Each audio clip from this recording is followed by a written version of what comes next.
I still ended up losing about 80% of my hair. And if you saw the back of my head, it was like completely bald, and I was like losing my eyebrows towards the end. I had a double mastectomy on May 5th of 2022. So it is just like re-traumatizing yourself over and over and over again.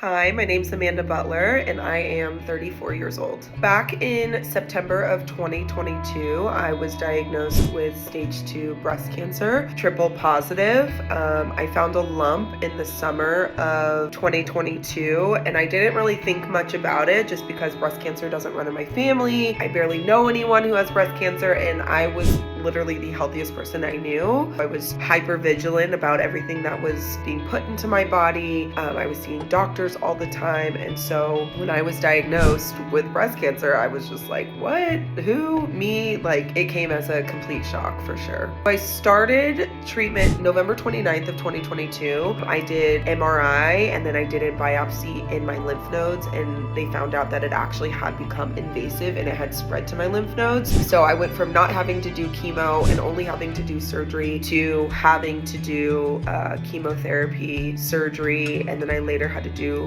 radiation and even more chemo. And chemo is like the hardest thing I've ever had to go through in my entire life. It's not just the physical pain and discomfort and being nauseous and just not feeling good for a really long time. So it is just like re-traumatizing yourself over and over and over again. Yeah, it was really, really tough. So I was able to handle chemo a lot better than the average person or the older individual who's going through chemo. Well, I decided to cold cap during chemo, so it was an attempt to save my hair, but I still ended up losing about 80% of my hair. But if you saw the back of my head, it was like completely bald, and I was like losing my eyebrows towards the end. I had like 3 eyebrow hairs and like 2 eyelashes left. I had a double mastectomy on May 5th of 2022. The reason I went with a double mastectomy is that is both sides. It's bilateral, and they go in underneath the breast and they pull out all the breast tissues, and then they put expanders in. For me, they put expanders in. There's different options for reconstructive surgery. When I was diagnosed with breast cancer, they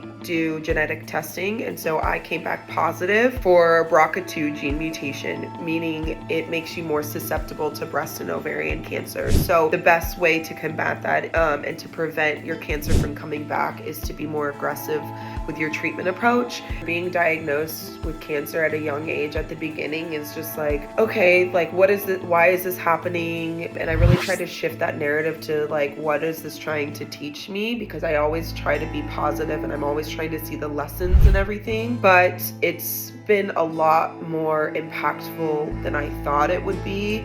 There are so many sides of cancer diagnosis at a young age and in a young adult that they don't talk to you about. It affects your dating, it affects your reproductive life, it affects, like, it basically puts a stop button and an on hold button on your entire life, and you're sitting there seeing all of your friends advancing their careers, getting married, having kids, dating, finding the person that they're meant to be with. And I think that emotional toll, no one really talks about how difficult that is, and that's why it's important for me that I share all of these things that doctors don't openly share with you, because a lot of times, like, the stigma with breast cancer is that people in later stages of life are diagnosed, but every week there are so many young women being diagnosed every single day, and so it's becoming a regular thing.